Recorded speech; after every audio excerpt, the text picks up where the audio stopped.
This is not the version that the story told, but the version it has tried to hide.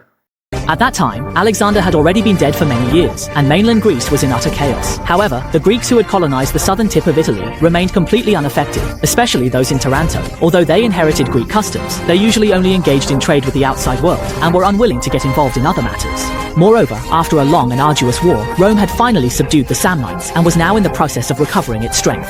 Therefore, most members of the Senate advocated for keeping the peace, believing that as long as Taranto compensated for this incident, that would be sufficient. In the end, Rome still declared war on Taranto, but did not immediately send troops south. Taranto took Rome's declaration of war very seriously. Despite Taranto's great wealth and its descent from the Spartans, they were surprisingly averse to war, entrusting the defense of their state entirely to mercenaries. Taranto set its sights on Pyrrhus, the king of Epirus in mainland Greece. At that time, Pyrrhus was the most renowned military commander in the Mediterranean. There was a phenomenon in the Mediterranean known as the Alexander the Great syndrome. Any ambitious Greek hoped to become like Alexander, and Pyrrhus was one of them. Moreover, Epirus was the homeland of Alexander's mother, so Pyrrhus was also related to Alexander by blood. The fact that Taranto was able to invite such a figure to deal with Rome shows just how strong its economic power was. Pyrrhus might not have cared much about how much commission Taranto could pay him. What interested him was that the people of Taranto promised to provide 350,000 infantry and 20,000 cavalry to assist Pyrrhus in attacking Rome. Pyrrhus had a brilliant military career. Not only did he defeat Rome, but he also drove out Carthage, defeated Macedonia, challenged Sparta, and was even the son-in-law of the pharaoh of Egypt.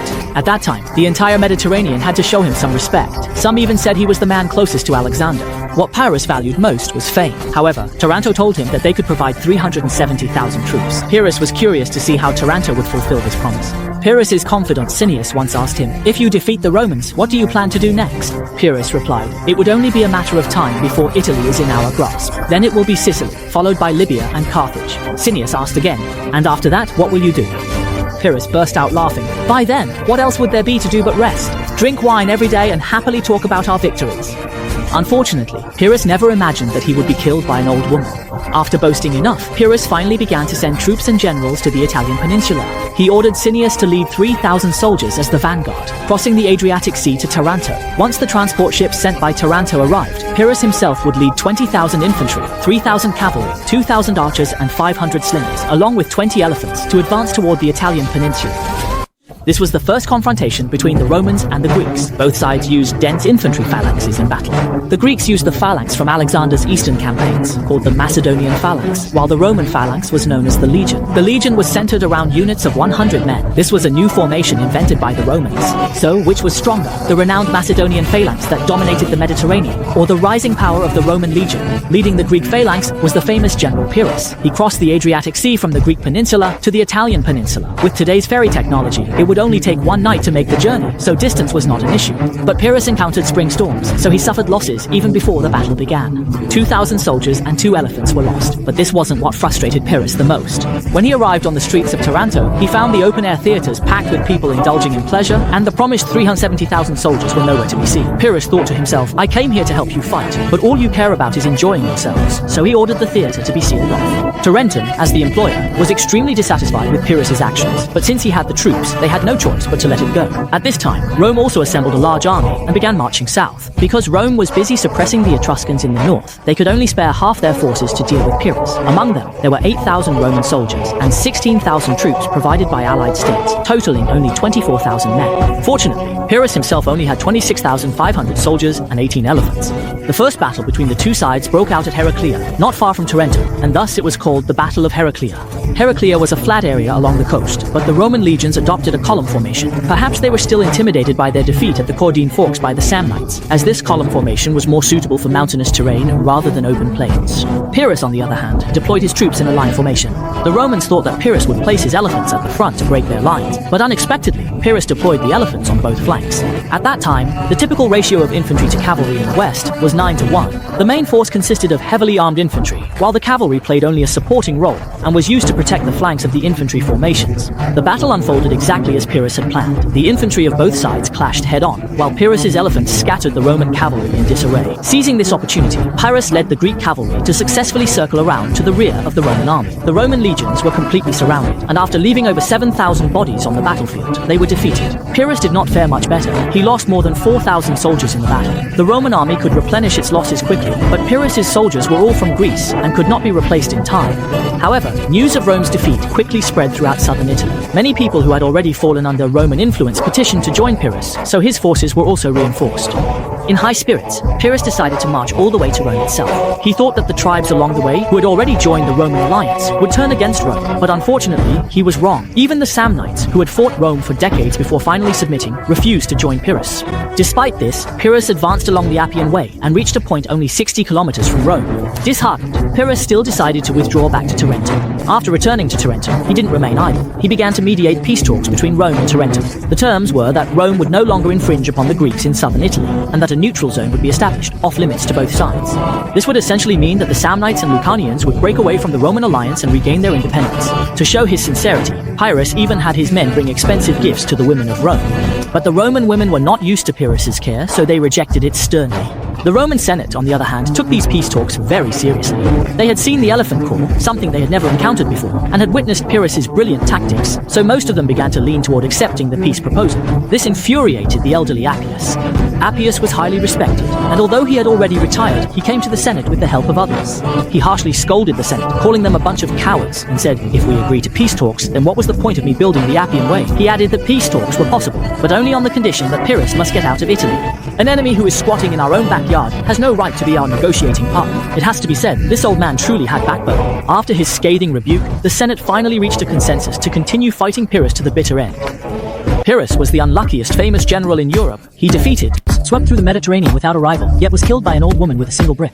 As it turns out, no matter how skilled you are in martial arts, you still fear a kitchen knife. No matter how good your kung fu is, a single brick can take you down. Pyrrhus was working hard to broker peace between Rome and Tarentum. The Roman envoy brought ransom money to meet Pyrrhus, intending to buy back the captured Roman soldiers. Pyrrhus said that, in order to wish for the success of the negotiations, he would return 600 prisoners to Rome free of charge. However, the Romans felt the peace had not yet been reached, so they sent those 600 prisoners back to Pyrrhus. Later, a foreigner came to the Senate and claimed to be Pyrrhus's personal physician. He said he planned to poison Pyrrhus and asked what reward Rome would give him. The Romans informed Pyrrhus of this matter. Pyrrhus was deeply moved, and in return, he once again sent those 600 prisoners back to Rome. The Romans said they could not accept this for free, so they also returned the Greek prisoners captured by the Roman army. In this way, the back and forth between the two sides continued until the spring of the following year, when it was once again the season suitable for war. Since the peace talks had failed, what else could they do but keep fighting? This time, the Romans got smarter and chose a battlefield in a valley, so Pyrrhus's cavalry and elephants were reduced to mere ornaments. On the first day, the battle ended without a clear victor. On the second day, Pyrrhus changed his tactics and successfully lured the Roman legions onto flat terrain. This battle was similar to the Battle of Heraclea. More than 6,000 Roman legionaries were killed,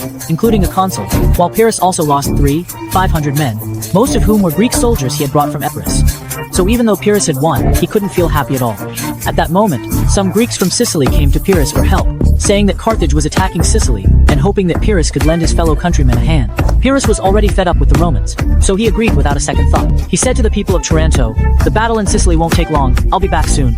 But this trip ended up lasting 3 years. The reason it took so long wasn't because the Carthaginians were hard to deal with, but because his fellow Greeks were even harder to handle. Instead of properly helping Pyrrhus fight the enemy, they spent all day scheming against each other, showing no spirit of cooperation at all. Pyrrhus was completely played by his fellow countrymen. If he wasn't being manipulated and turned against others, he was being betrayed, and his very life was even put in danger. Seeing this, Pyrrhus realized that dealing with the Romans was actually easier, so he gave up on Sicily and returned to Taranto. In these 3 years, Pyrrhus's only gain was that he lost half of his men. Moreover, at this point, the people of Taranto were also giving Pyrrhus the cold shoulder and were unwilling to help him rebuild his army. However, the Romans had not wasted these 3 years. They continuously strengthened the Roman alliance and were fully prepared for a decisive showdown with Pyrrhus.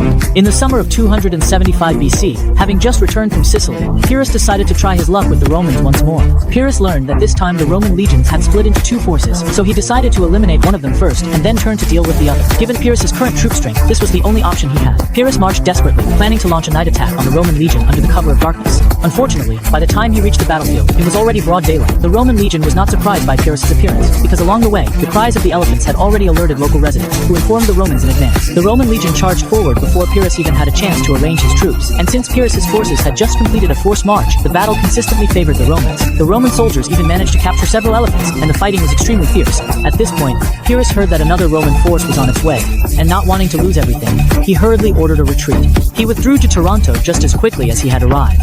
Afterwards, Pyrrhus quietly returned to Epirus. In 280 BC, Pyrrhus led 28,500 soldiers to the Italian peninsula, but 5 years later, he brought back only 8,000 infantry and 500 cavalry. 3 years later, in 272 BC, Pyrrhus led his troops to attack Sparta, but unexpectedly got caught in chaotic street fighting. An old woman on a rooftop knocked Pyrrhus unconscious with a brick, and just like that, Pyrrhus inexplicably died at the hands of the enemy. And Rome, having driven the most famous general of the Mediterranean, Pyrrhus, back to his homeland, made a name for itself, transforming what was once just a Latin tribe into a renowned power. In 272 BC, the same year Pyrrhus died in Sparta, Rome turned Tarentum into its own naval base. By 270 BC, Rome had already brought the entire Italian peninsula under its control. The Romans spent 500 years enduring countless hardships to finally unify the Italian peninsula, and even repel the renowned Mediterranean general Pyrrhus. They thought they could finally enjoy some peace, but it was as if Rome was under a curse of perpetual war. An even more formidable opponent, Carthage, soon emerged. Thus, the famous Punic Wars broke out between Rome and Carthage. The Punic Wars were fought 3 times in total, spanning over a century. The First Punic War alone lasted a full 23 years. In the Third Punic War, Rome used its overwhelming strength to utterly destroy Carthage, even spreading salt over their land so that nothing would grow there. The cause of the war was Messina. Messina is a city located at the easternmost tip of Sicily, and the strait between the Italian peninsula and Sicily is called the Strait of Messina, a name it still bears today. The shortest distance to cross the Strait of Messina from the Italian peninsula is only 3 kilometers. In 265 BC, Messina was attacked by Syracuse, the most powerful state in Sicily. During Athens' golden age, it had once tried to conquer Syracuse, but ended up being utterly defeated by the combined forces of Syracuse and Sparta. To resolve the crisis posed by Syracuse, Messina turned to Rome, hoping that Rome would come to its rescue. Messina actually had 2 options. It could have also sought help from Carthage. The only reason it turned to Rome was that Rome's sphere of influence already covered the entire Italian peninsula, making it geographically closer to Messina. However, the Roman Senate found itself in a dilemma. If it was an allied state asking for help, they were obligated to provide support. But Rome and Messina did not have an alliance, and helping Messina would mean having to cross the sea, something they had never done before. What's more, Rome didn't even have any warships, let alone transport ships. Whenever ships were needed, they always relied on their allied port cities to provide them. But if they didn't help Messina, then Messina would definitely turn to Carthage for assistance. Sicily originally belonged to the Greek colonies, but due to their constant infighting, Carthage was able to reap the benefits as a bystander, and had already encroached upon the western half of Sicily. The eastern half of Sicily could still serve as a buffer zone. After the decline of Athens, Carthage had already become the most powerful seafaring nation in the Mediterranean. If Carthage were to form friendly relations with Messina, then Rome and Carthage would be able to see each other across the strait. At that point, the entire Italian sea would become Carthage's domain, and all allied states, including Rome itself, would be under threat. Even so, the Senate still found it difficult to make a decision. They simply passed this issue onto Rome's highest decision-making body, the Assembly of the People. In the past, the usual practice was for the Senate to first formulate a policy, and then seek the approval of the Assembly of the People.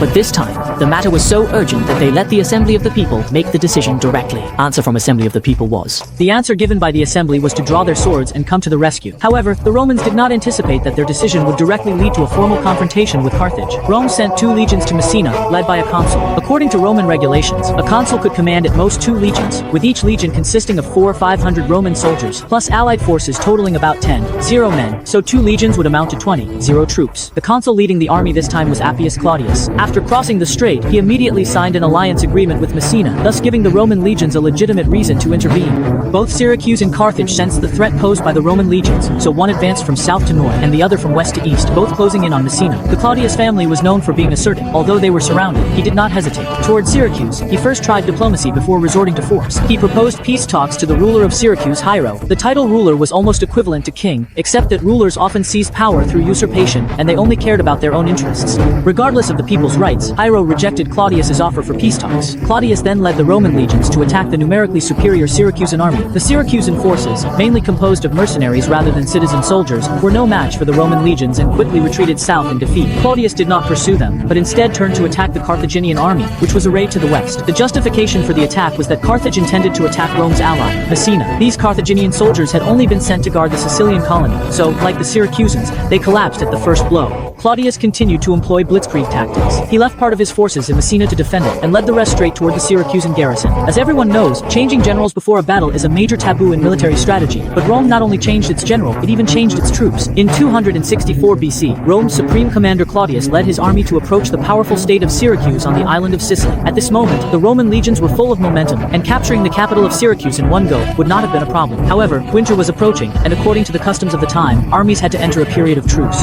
Rome would also hold its annual citizens' assembly during this period to elect 2 new consuls. So, at this critical moment, Claudius was relieved of his command. The 2 newly elected consuls led 4 legions to take over from Claudius. Claudius could only hand over the credit for his achievements and return to Rome, along with the 2 legions he had commanded, because Roman soldiers were all citizens and could not be away from their families and livelihoods for extended periods.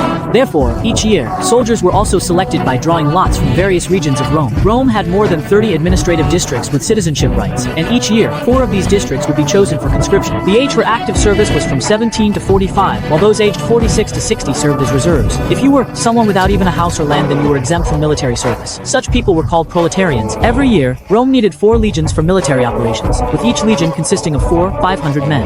At most, the number would not exceed 50 men, so in total, there would be between 18 and 20 soldiers. Each legion included 300 cavalrymen, and this number was fixed. To ensure that each legion had equal combat strength, when forming the legions, the conscripts from the 4 administrative districts would line up in 4 separate lines. From each line, 4 men would step forward, making a total of 16 men. The first legion would take these 16 men, then the second legion would take the next group, and after all 4 legions had each taken a group, the next round would start with the second legion. This process would continue until each legion reached the required 500 men. Subscribe to Animystika not to miss anything. Like and share, and join me right away for a new trip in history.